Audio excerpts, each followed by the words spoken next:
Thank you very much for all of you joining us. So the purpose of the exercise today is to give you the opportunity to listen to someone we've been working with at GenesisCare, Rachael Grant, who has built, in effect, an expertship program. She's obviously customized things that we normally do. And I'll let her introduce where all of that came from and how she sold it into the company. But I thought I might just start by talking just a little bit about expertunity and the concept of expert. So if I could grab the next slide, Grant, that would be great. One of the things that we have been working for the past 2 or 3 years is to try and figure out how organizations can get the best out of their technical experts. And these might be people in IT or legal, really a whole range of places that technical domains, if you like, that people are experts with. And if you contemplate, most of you on the webinar here, if you contemplate how we look after people leaders, which is certainly where HFL and Expertship came from, things are pretty well organized typically. There's a clear career path. There are clear capability frameworks around how you progress up the leadership ladder. And usually there's a clear set of learning environments where people have the ability to go through courses, get prepared to move up to the next level. But that's not quite how things look for experts. So Grant, if you want to hit the next slide, please. Typically, what experts have in terms of their career pathing looks something like this. Now, I know there's a number of sort of organizations who have registered for this that look after experts far better than this. And you ought to be significantly congratulated for doing so. Several engineering companies, for example, don't have this sort of scenario. But this is reasonably typical as far as what we see in, say, 90 to 95% of organizations. So the experts come in at the bottom there at the sort of specialist level, and they at some stage have to choose, are they going to go through the leader path on the left-hand side, or are they going to go down up the expert path and become a technical subject matter expert? Many of these people are on significant money, are really mission critical in terms of either systems or processes or specialist capabilities that the organizations provide. But they tend to hit a technical ceiling. So once they've been an expert and they've got as expert as they can be, they quite often are doing pretty much the same thing for 7 or 8 or 9 years' time.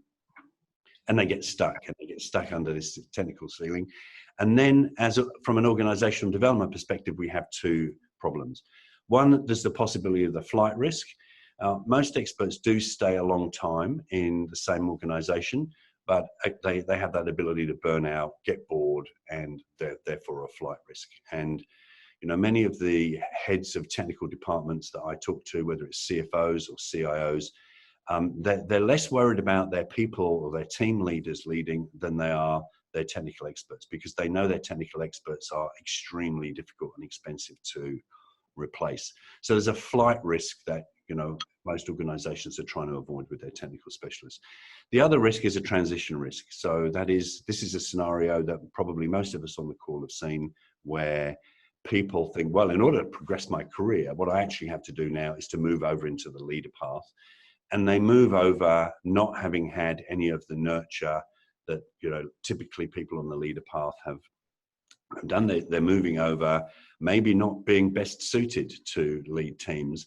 And in our experience, anecdotally, that transition risk is real. So 3 out of 4 experts actually don't make the transition very well, because they've spent all of their time investing pretty much in their technical skills, not in their what we call enterprise skills.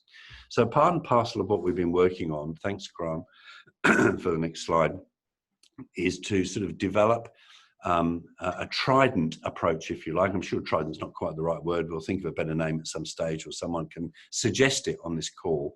But in terms of the career development and pathing for experts, what we would love to see is most organizations having this sort of triple approach for experts, where they can go up the expert path, They can go up the leader path if they want. You'll notice on the expert path, there's no technical ceiling. And there's a project path. And a project path is very important because it quite often gives experts an opportunity to attempt to play either an informal or a formal leadership role rather than jumping all the way across to the leader path. And I'm sure in many of your organizations, you've got lots of projects going on where the technical expert might not be the project manager or even the team lead, but might be the most senior person on that group. And we're working to help them. So how do we go about that? Well, in order to create this sort of environment, we need the next slide, Grant. Thanks. Excuse me. You've jumped to. We've created this capability framework basically for experts. And as the headline says here, how do you challenge someone who knows it all to grow? Most people who come on our programs are actually at the expert level there that you can see in the middle. So they're tactical, they do some strategy, very high value transactions, near and mid horizon, they're reactive, maybe proactive occasionally. They have quite a departmental and internal focus, generally speaking. But they actually arrive thinking that they're as expert as they can be. And it's quite exciting for them to realize there's another level up that they can go to. And if you look at that master expert level, all of those things, strategic, transformative, far horizon, they all require not just the technical skills that the experts have developed, but also enterprise skills, by which I mean business acumen, collaboration, stakeholder engagement, change agility, personal impact, all of those sorts of things that enable them to navigate and influence inside their organizations and more broadly, rather than just their technical skills. And it's this concept that GenesisCare has been working on. If we go to the next slide, Grant, thanks.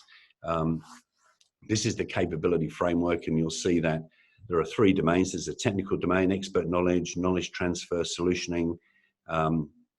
So this is the area where, generally speaking, experts believe their job is and believe what they need to be good at, and that's pretty much it. The 2 other areas, relationship domain and value domain, are areas where, generally speaking, experts have not developed. So a lot of expertship programs focus on building relationship domain skills and value domain skills in order to supplement their brilliant technical skills. And then you get a really holistically capable expert who's capable not only of doing technically brilliant things, but also interfacing with their organization, different stakeholders really well as well. So that's just a little bit of a background as to some of the thinking and some of the concepts that sit behind this concept of expertship, which is how to be the best expert you can be. And we've deliberately called it that, sideways from leadership, so that people really have their own path. So without further ado, I might introduce Rachael. Rachael is the global lead for talent and capability for GenesisCare, which is an Australian-owned company. She's a registered psychologist. She has a degree in psychology. She has a degree in a master's in organizational psychology as well. She has an MBA. She clearly has a brain the size of a small planet. But more than that, along with her team and assisted by several other executives in GenesisCare, has really innovated around the L&D function, particularly around experts in GenesisCare. And I'll let her introduce GenesisCare a little bit more, but really grateful, Rachael, for you spending the time today. So over to you. Thank you guys for joining the call. Obviously, at some point, we definitely want to take some questions around the specific instances that you're looking at, these different pathways for talent across your organizations. So I'm keen not only to present what we've done at GenesisCare, but obviously to hear from you around where you're setting up a similar kind of framework, or what are the challenges that you're finding in actually building talent in your experts as well. So I'll give a little bit of background on GenesisCare, and then myself and the team that have been behind building Impact, or our version of Expertship. So GenesisCare, and obviously at the moment an essential service to many of the countries at the moment that we operate. But we are a private healthcare company that deals with cardiology and oncology. So dealing with heart disease and cancer, obviously two of the main causes of fatalities across the globe. We operate at the moment in Australia, the UK and Spain in oncology, and then specifically for Australia in cardiology. At the moment, we're looking at an acquisition in the US. So key to our talent strategy and building experts across the globe is that we are looking at doubling in size by the end of the year as well. So that's something to keep in mind as we go through. GenesisCare formed from a very small organisation. So in 2004, our founder himself built the company from a group of doctors in cardiology, hence our background in cardiology itself, a group of doctors in Brisbane, of all places, in Queensland, and then obviously acquired another group in Adelaide. So starting as a group of about 10 to 12 doctors across Australia dealing in cardiology, really trying to change the patient experience that comes with cardiology services. Really back from a personal experience that our CEO had with his own father having passed away from heart disease. So that's our background, is really focused on the patient itself and the patient outcomes. And as a result, what are the significant innovations or techniques that we need to be on top of in order to bring the best patient experience in both oncology and cardiology now. So given that, it means we obviously need to look at what is the talent that we have across the organisation to bring those objectives to life. And for us, that means hiring and growing really expert people in areas that potentially haven't even been developed yet, or developed to a mass extent.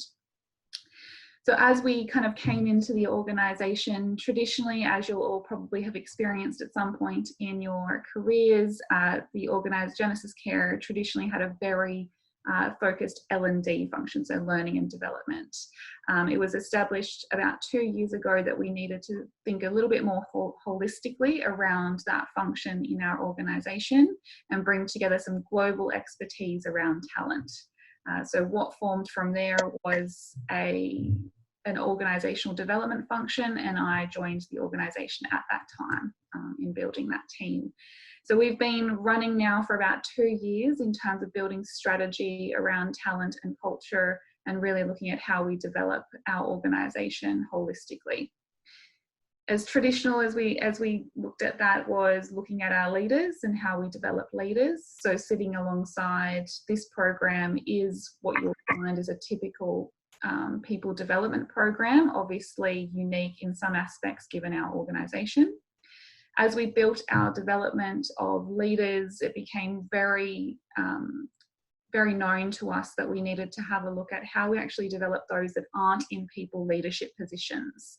So given our structure of the organisation, we have quite influential or leader type individuals in the expert space who aren't necessarily leading people or teams, but they are very influential in terms of the outcomes that they deliver in both our technique space or our project space, and then also with our stakeholders and partners, either within hospitals or otherwise.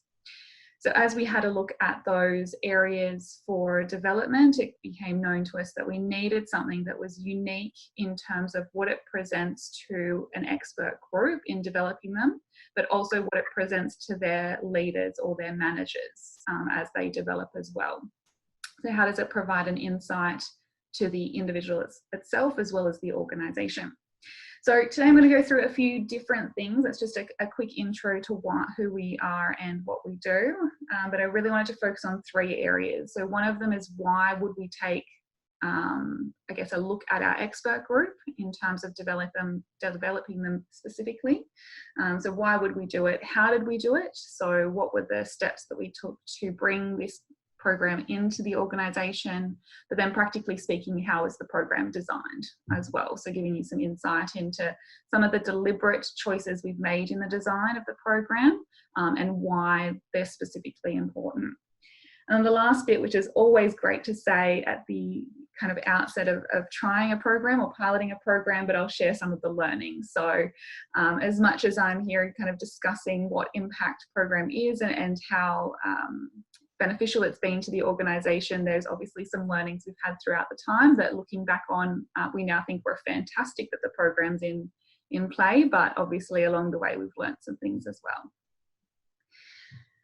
So the impact program itself, why did we want to look at presenting an expert program? So there is a number of reasons, obviously, that I mentioned before around talent that we were hoping to achieve through the program. That is very specific to, I guess, my team and what we're passionate about. But across the organisation, we have the opportunity to develop new and interesting innovations that project different patient outcomes than what were there before. And in order to support that, then we need the techniques to be developed, we need the protocols to be in place, and we need people to be influencing each other around taking on these new ideas. So for the organisation, building expert talent is critical. So why impact program? Why bring on HFL as a unique partner in building expertship across our organisation? So as you would know, as we talked about, traditional development is really focused on that leader group. We knew in building expert talent in our organisation, we needed to partner with an organisation that had knowledge or experience in building that talent group in terms of expertship. It's not something that's done holistically across the globe, nor is it something that has really been developed in a way that has as much standing or as experience as HFL does. So bringing on a niche or a unique program needed to have a niche or unique organisation partner as well. So in doing that, we were able to establish some of the objectives as to why the impact program is in existence and what it was hoping to achieve. First off was linking to and being able to link the group to our strategy, purpose and values. So core to the program was ensuring that we were able to connect experts who are technically brilliant, who operate in their role very, very well and are seen to be, performing at a level that it does look to be as a leader to many of their teams. But being able to connect them to what they do on the ground and what that means for the organisation as a whole. So for us, that was looking at how do we connect the individual, practically speaking, to the strategy and understanding that the impact that they have on the ground with our patients at the end of the day has an impact for our patients as well. We also, as an organisation, had recently gone through a rebrand. So 2 years ago, this PowerPoint presentation would not have looked as brilliant as it does now. It was very blue previously. But beyond just building a new brand, we looked at defining ourselves as an organisation as well. And as typical to most of those programs, we looked at defining our purpose and our values. The unique thing that I've seen in GenesisCare since I've started is this purpose and values, though, isn't something that is just words on a wall. It is something that we bring to life in everything that we do. So the program itself needed to do that as well. So the impact program needed the ability to link the concepts, the ideas, the models that we were going through, or the activities to our purpose and values themselves. The second pillar that we were looking at in terms of the purpose of the program is being able to support our model of how we operate. So GenesisCare has what we call the service of the future model. So it's a specific model of looking at how we take the operating model in one of our centres and replicate that across the world. In terms of the impact program itself, we were looking at replicating that for our expert groups. So being able to use our technical experts to have clarity of role in what they do in service of the future. So that's towards patient care and business success, but being able to build the future leaders or future project leaders in service of the future. So what's the innovation capability that they have in building those new techniques and functions that would then be replicated across the globe. So that is a focus of the program itself. as Alistair mentioned before, looking at expertship is looking at the technical domain is well developed in the individuals or participants that we have on the program, but how can we build those capabilities beyond their technical expertise, so into those enterprise skills. So impact is really looking at building those critical capabilities that would enable people to deliver on our service of the future model. So enable them to be influencers, to be innovators in our organisation.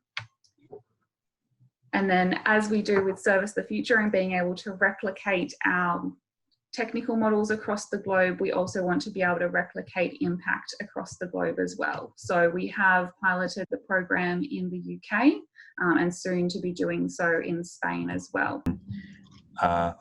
In terms of how you went about selling this inside the organisation, this is the biggest challenge that we hear from many people.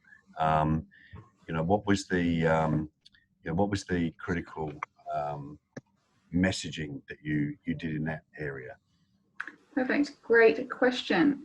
So looking at the program and selling it into the organisation, we had 3 options when looking at doing that. So the 3 that we considered, the first one being the consulting approach. So what is it that we want in the program, consulting with the business around what the needs are in each of those things, and then building up a business case around that, and then obviously briefing that back into the organisation as well. So that was our first option.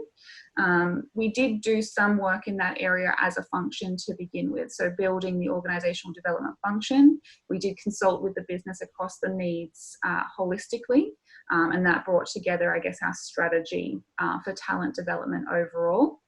But obviously beyond that, in terms of building the expert program, was consulting with the business on what they needed, and then selling it back into the organisation. Our second option was to look at potentially one part of the organisation and working with a particular business leader on piloting some version of the program and looking at impact there.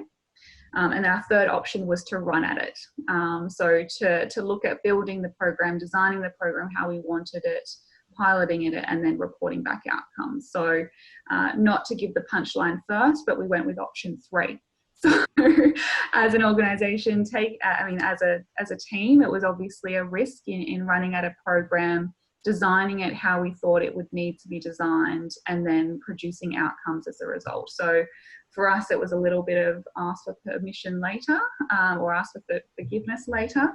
But the reason for that is option 1 with consulting was, the view was it was very hard to create a vision for a program that was unique or niche. So being able to sell on an idea that wasn't necessarily formed in people's minds of how it would benefit, or what it means to develop technical experts beyond kind of their technical skills. So it was very hard to create a vision without having some outcome to show for that. The second area around piloting in one part of the business or with one business leader or stakeholder is, again, being able to then demonstrate outcome of how it would produce outcomes beyond that one group is very difficult for GenesisCare, because our craft groups or our different teams are very diverse. So with option 3, with building the program how we wanted it to be, we were able to demonstrate that by bringing a diverse group of people together, which is a key part of the design, we could produce outcomes in developing those technical experts. So we could have gone with any of those 3 options, but option 3, we're able to define what we were looking at to achieve in the design of the program, and we were able to justify or see the outcomes of that specific design as a result. So on that purpose of selling on the program into the business, obviously these objectives in being able to connect to strategy, purpose and values, building capability in delivering on our service model, being able to look at organisational impact beyond people's technical expertise, and then building on personal impact. So actually developing technical experts personally. Those were the outcomes that we were hoping to achieve by running at the program design. So throughout, obviously, the program, we were looking at these particular purposes. So the specific then is, how did we design the program? So what does it look like in terms of trying to achieve these 4 areas. So the design is very deliberate. So in looking at the overall program, we do look to have a specific audience as probably the first instance. So within our nomination process across the program is being very specific on who is the audience we're looking at for the program. So that becomes important in differentiating our 2 core flagship programs, one being our people development program and this one being our technical or expert roles. It's been quite interesting to talk about the audiences of the 2 programs with our leaders who are obviously involved in the nomination process. So being able to expand their understanding of what a technical expert is. Being a healthcare company, the original or initial reaction is that it's our clinical cohort, which is quite interesting. But we actually have technical experts beyond just our healthcare cohorts, although they are very much a focus as well. But we have technical experts who sit in our support services, as an example, who are very expert at what they do, and then also sit in roles potentially that have a huge potential to influence across the organisation, especially in change or in project roles. So that might be, you know, our graphic designer that's sitting in marketing has the potential to influence a whole referrer group around how they connect with us. We might potentially have someone in finance who's building new business models around a new technique that we're introducing in Madrid in Spain. So we have different technical experts across the organisation. So to be able to extend an audience and have in people's minds as they're nominating for the program is very important. In building the audience, we do also have a talent mapping process across GenesisCare. So we do use a talent function to build what our talent pools look like, and we use that to form part of the nomination process as well. In terms of the design, so as I mentioned, there is a nomination process, so looking at building that audience or that participation group that is diverse across the organisation. So in Australia, it's all states are represented, both our business units are represented, so from both cardiology and oncology. And then we look at different roles within that as well, so diversity of our craft groups. So with that, obviously the deliberate intention of that is to bring different people together and create a network effect, which I'll talk about in a moment. The other deliberate design aspects is being able to provide a feedback mechanism and a debrief to our groups so that they have that insight into their current self or their current state. So the unique partnership that we have with HFL is being able to provide a 360 process in that is specifically tailored to an expert group. So the feedback survey itself is specifically looking at those domains of a technical expert. In being able to do that, obviously we provide feedback to the participant group before they come into what we call the intensive residential component, workshop component of the program. So that is a deliberate design aspect in that we do bring the group together for a 4.5-day residential workshop. So all in one location, traveling in, staying together for the week. And that workshop is specifically designed to give them the skills and the techniques to build their skills beyond the technical realm. And again, alignment to our purpose and values, looking at how we connect them to strategy. So again, on all of those 4 pillars we mentioned before. We then have a number of follow-up activities after that. So it's not just about a one activity or a one event. The main feedback that we've had from participants and from the leadership groups in the outcomes we've been able to achieve is that it's not everyone going to a workshop and then they go home and they start back into BAU. There's about those follow-up activities that we can do to encourage them to deliver on their action plans. So those activities in the Impact program are delivered virtually. So we keep the group in contact and they also have coaching sessions as a result of the program. And then the last deliberate component of the design is their personal action plan. So that is developed throughout the workshop component based on the input from their feedback survey, and then also the skills and techniques that we cover in the residential workshop. And then that is the action plan that we follow up over that 6-month journey post-workshop. So that is the design of the program. That's how we do it and what it looks like. In terms of the outcomes then, in the feedback from the workshop itself has been really positive. So feedback we do throughout the design of the program, the first one being initial reactions to that residential workshop. A second follow-up is halfway through the post-work component. So again, we send out a survey looking at what are the actions that have been taken and then specific reactions to the program so far. And then we also do a follow-up survey at the end of the program, as well as our other metrics around talent and HR metrics as well to follow up. But initial reactions to the program. So the residential workshop, as I mentioned, having those specific design elements, we were really then interested in what is the feedback that we're getting, what do we need to tweak or improve as we go forward. So we get really great results from an NPS perspective. So at the moment, averaging across the 3 cohorts that have completed the workshop component is about 82% in terms of our NPS. So extremely high reaction to the workshop itself, and I'll go through why that is the case in a moment.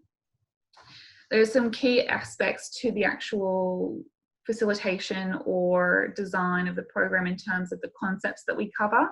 So initial reactions is that it will help them back in the workplace.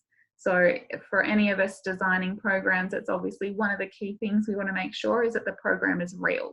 The things that we're covering will help people as they go back to their roles or are looking at extending their roles as well. In terms of the facilitation, addressing the needs of the group, so making sure that the design of the program is specifically looked at the training needs of that cohort or that group, but then specifically also focuses on what are the needs that we have at that time in that cohort, so in the room. And then obviously looking at the relevance of the course material there, so 92% agreeing with that as well. So again, a design aspect of the program is working with a partner that understands GenesisCare, who's taken the time to understand who we are, what we do, and who are our technical experts.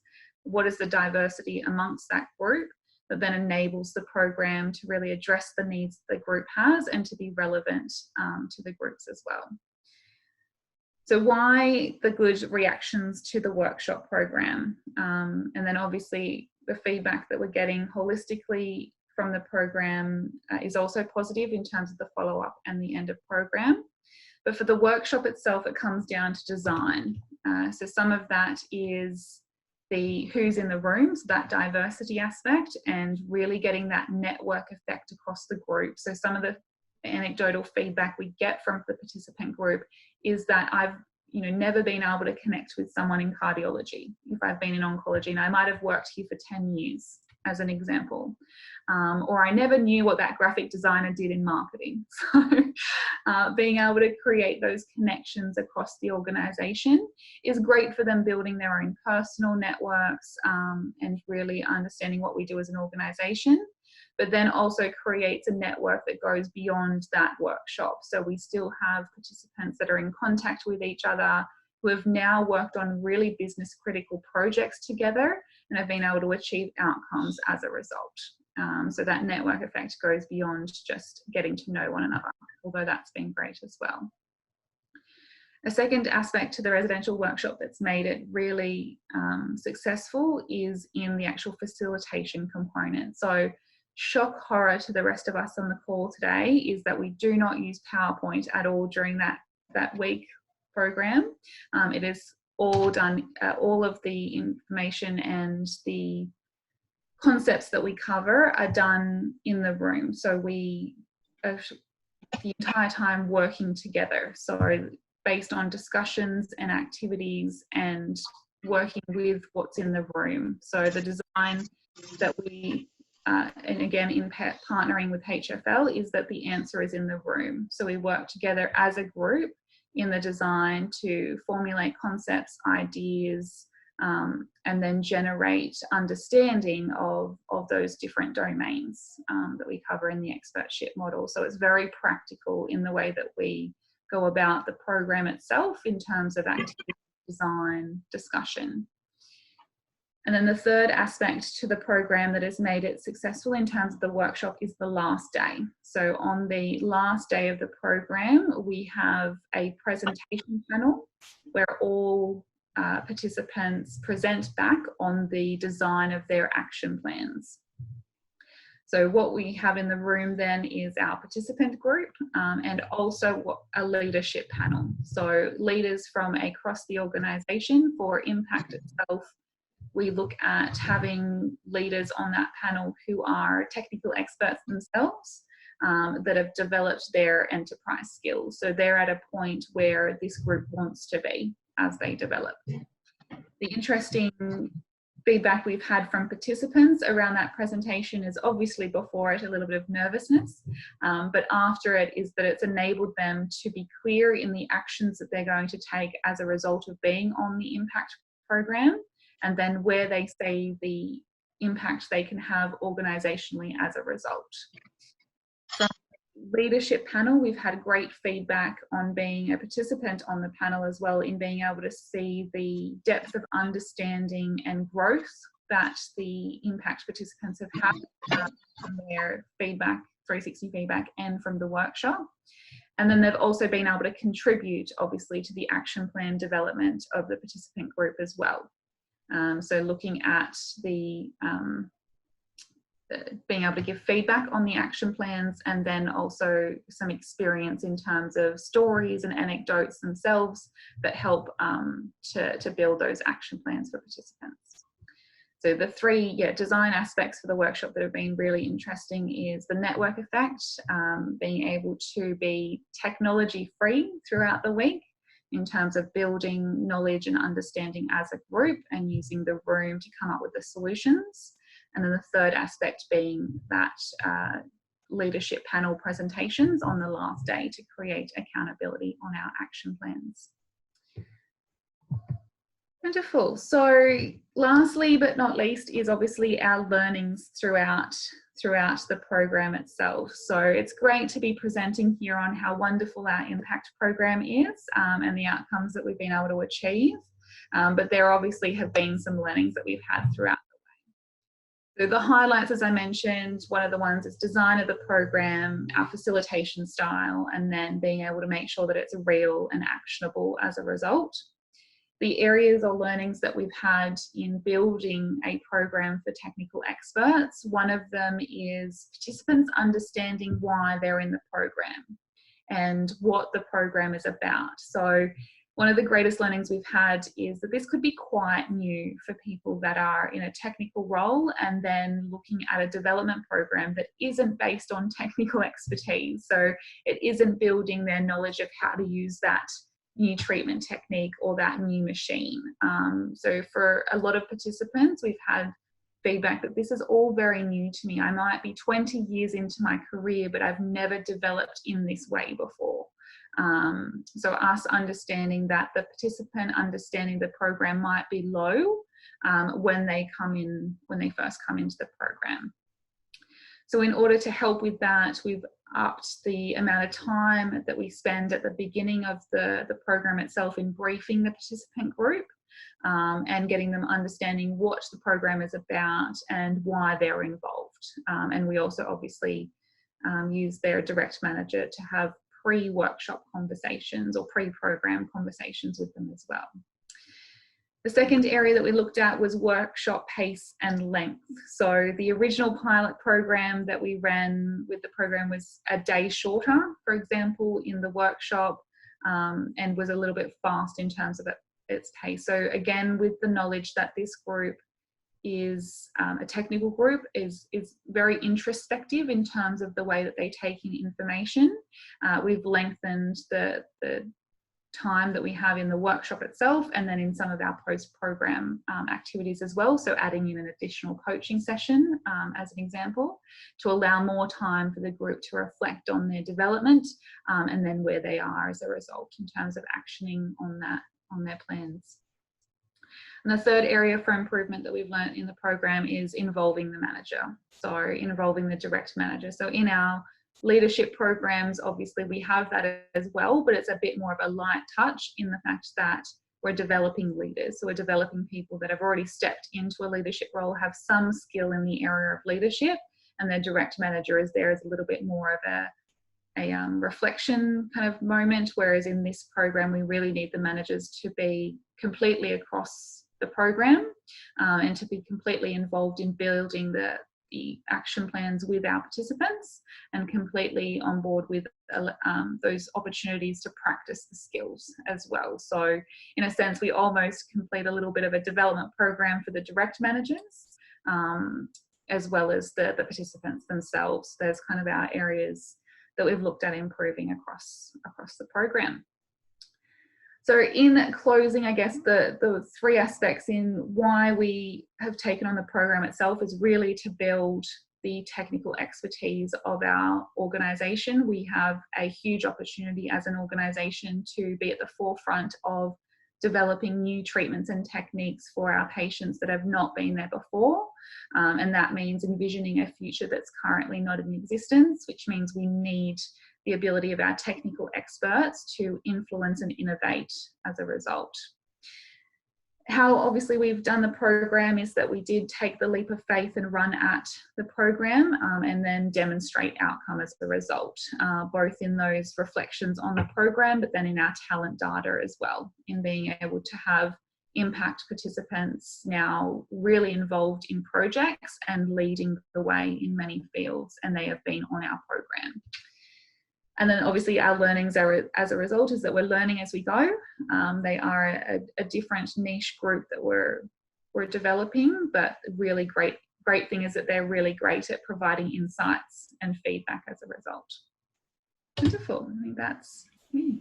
All right, fantastic, Rachel. Thank you. And we have got a couple of questions. First up, maybe in terms of the programs going forward. Undersubscribed, oversubscribed. I mean, what's people sort of have to pay for putting people on these programs internally. That's your business model. So how has the organisation responded post-pilot? Yes. So post-pilot, obviously, we've continued with the programs, which is outcome number one. Yes. They are completely oversubscribed. So we are currently running at a nomination list that is 4 times the size of the intake that we would have any financial year.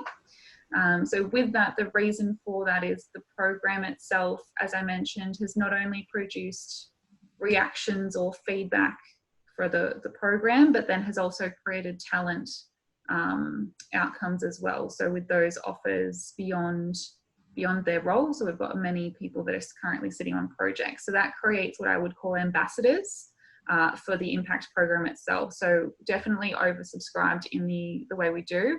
The other bit that's fed into that as well is our talent mapping process has gotten more complex or more holistic in a sense. And that has identified, again, more people that this program would be opportune for. And that's been through demonstrating those outcomes. Yeah. Okay, so we've got a couple of other questions. So Youngin is asking, what have been the big shifts in capability? And there's a few questions actually around, are you noticing how that they're impacting the commercial performance of the business? So it's that classic back to strategy piece. Are they actually doing things differently and creating new value? Yeah. Perfect. It's a great question. So the answer to that is yes and no. So obviously, since the pilot of the program, as we would all know as professionals, it's sometimes very hard to quantify our impact on commercial outcomes. But as a result, at the moment, anecdotally, my answer is yes. So where has that come from? So the big shift in capability for us at the moment that we're seeing as a result of impact is in the ability to have change agility, and then also to create influence in leading the way in introducing new techniques. So An example on how that impacts us commercially is in presenting new treatment techniques. So an example there is we have 2 major projects at the moment in introducing new techniques. One is a skin program. So that is introducing wild field radiation to skin cancer. And the other one is in what we call our stereotactic programs. That's creating very high doses of radiation. Those are 2 projects that are currently linked very holistically to our strategy and commercial outcomes. The leaders currently involved in those projects from a technical perspective have all been on the impact program. And we've specifically then provided an advancement offer as a result of showing and demonstrating change agility and the ability to innovate and influence. And I mean, I guess just on that point, you mentioned earlier on, Rachel, the sort of silo busting nature of the design that you did, where you grabbed people from all sorts of different crafts. I think we see that in your sort of service of the future area where, you know, suddenly the physicists are talking to the pharmacists, are talking to, you know, the nursing team. There's a real coming together of different crafts and understanding, and there's huge commercial value in that in terms of speed to market, helped by the fact that, you know, you have this service of the future. So the questions are pouring in. So Jason's saying, thank you very much for sharing, Rachel. Thank you. And would you be able to talk more about how the participants were selected or how you plan to select for future cohorts? I think you sort of kind of covered that, but if you want to just maybe give us a couple of bullet points on that. Yeah, so a few bullet points. Obviously, the first thing is sticking true to the design of the program in being diverse. So that sounds easy for me to say it, but it's harder to do. So that's, in an essence, practically speaking, is capping the numbers from different business units and different parts of the business. So in Australia, that's state-based. In the UK, that's region-based. One is obviously making sure that you have that diversity. You are clear in the expectation of the numbers from each of the leaders that you are asking for nominations for. That enables them to prioritise, and then creating a framework in which they should prioritise. First up on that priority list is referring to talent, our talent pooling and our talent mapping as a result. And then obviously part of that is who is defined as a technical expert. Across our organisation, that's a little bit easier because that's anyone who's not a people leader or who is in a leadership position, because most of our craft groups are technical experts in what they do. Yeah. I mean, the talent piece is really interesting. GenesisCare, for those of you on the call, GenesisCare, along with a couple of other our clients, Aon jumps out to mind as well, are really changed the way that they run the talent program. So it's massively more inclusive. It's not just about people leadership and, you know, who can be promoted twice in the next 2 years. So if you're thinking about a 9-box grid, I know GenesisCare has a slightly different grid rather than a 9-box, but if you think about the bottom layer of that 9-box grid, it usually the word there is potential, and that's usually defined as, are you capable of leading more people into the future? And places like GenesisCare and Aon have changed that definition of potential to be potential to add more value to the organisation and help the organisation execute strategy. And that change in words completely changes the conversation when you come to, you know, technical experts. So, and I'm sure, you know, Rachel will be more than happy to talk to you about that. We have practically speaking, it's hard. Yes. Practically speaking, in our talent tool itself, so what Alistair is referring to in terms of us having the 9-box grid is from potential. We don't just have the next box is usually star or advancing or whatever you might have. We have 2 that sit beside each other. One is guru in the field, and the other one is leader star potential. So having that ability to have the 2 domains or areas to flow into from potential is our differentiating factor. To actually build that in a talent system is not easy because none of them are set up that way. Yeah, absolutely. But notwithstanding that both of those groups are in the green pool, that's the real difference. Correct. So yes. In other words, green pool are worthy of development, and that's where you've gone. So another question about the projects. So are the projects already in play for participants who are on the impact program, or do participants identify the project and pitch it to the executive? I think this is a question around your service of the future model. Yes, perfect. So we've seen many different areas. So I get where the question is coming from. Specifically, a lot of development programs kind of have come up with an innovative idea and then pitch it back to a panel or an executive. We had the opportunity to have that in the program. It has been in GenesisCare development programs before. What we've found in that, though, is that we see less outcome as a result. So many of those different projects or ideas don't end up coming to fruition. They're a great innovation exercise, great collaboration exercise, but in terms of being able to link directly to business outcomes as a result, wasn't seen. So the feedback we had in developing new programs at GenesisCare was, can we please make sure that these are linked to current business projects or current areas where they can create more influence? So specifically in building their action plans, we ask them to think about projects or areas of development that are already in play where they want to have greater value, so add more value in those areas. And then as a result, we have seen new ideas come out as well. So whether it be a month or two down the line, is that creating that innovation, they have come up with new ideas. But a factor of GenesisCare is that innovation can come from everywhere. So a lot of these projects that are already in play have come from ideas on the ground. So, but specifically in the program itself, when they build an action plan, it is thinking about where you can add more value currently than you already are. Yeah, I think you're just sort of thinking about all of the people that I've been involved with through the program, Rachel.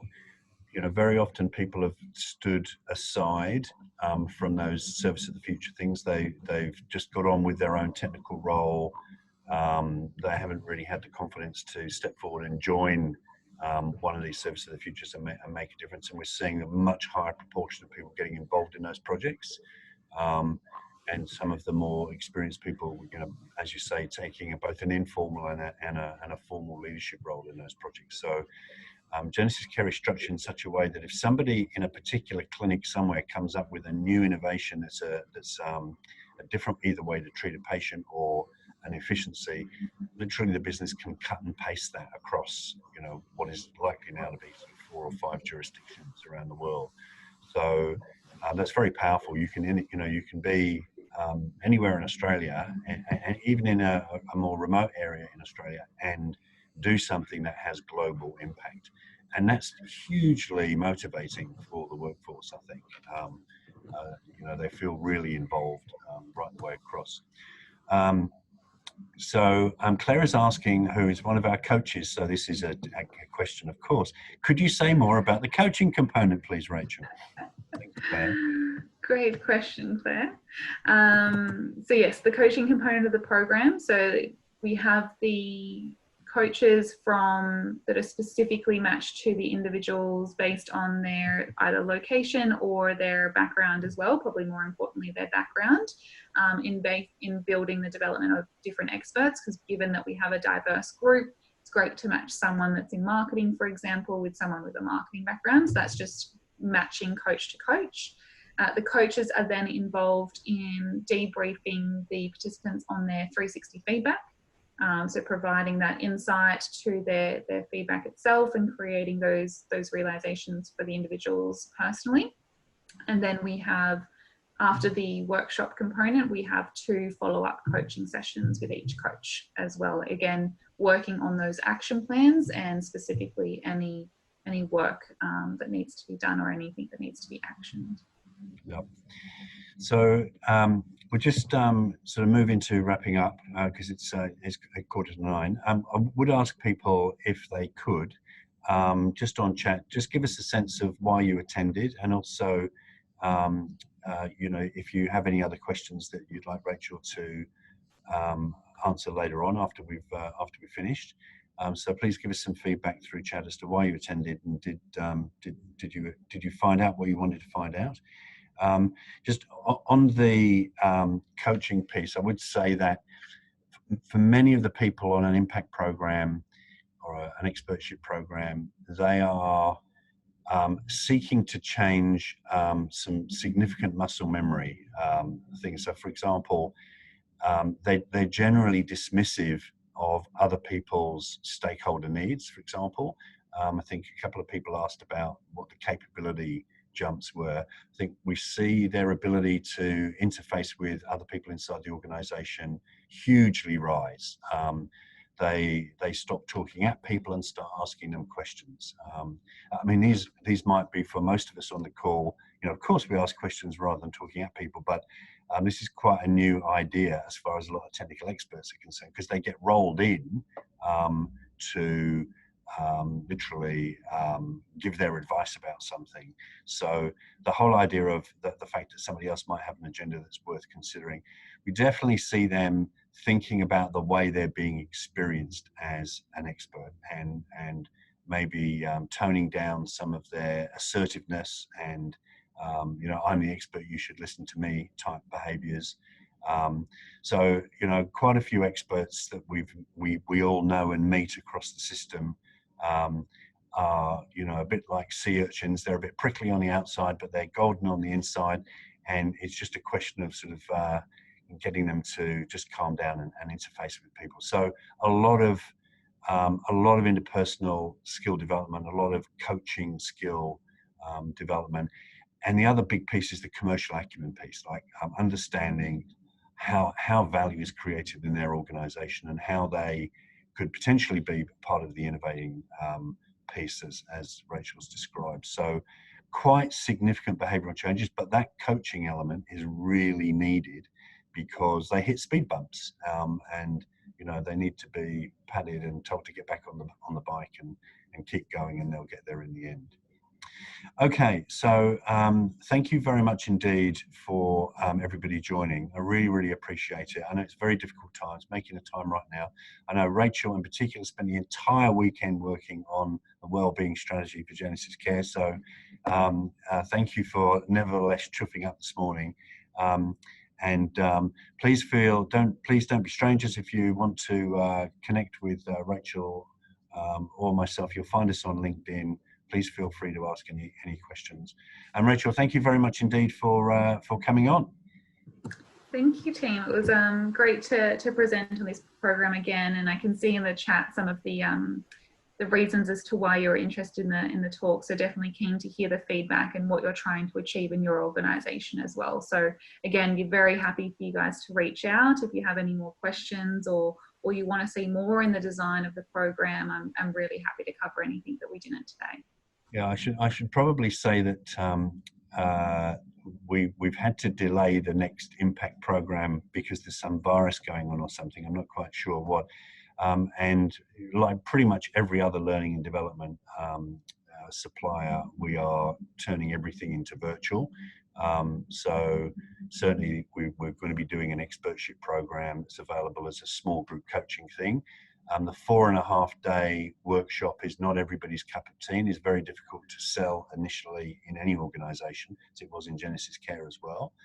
So there are other options to test expertship via small group coaching, you know, 2 hours every couple of weeks and so on, which, you know, are available now that weren't available actually pre-virus. So this is classically where we have to innovate, and we're busy teaching everyone to be agile, and we're actually having to do it ourselves. It's very, very hard work. All right, Rachael, thank you very much indeed. Grant, thanks for all your technical assistance. Thanks everyone for coming in, and really enjoying the feedback that we're getting on the list here. Talk to you all soon. Thanks very much indeed.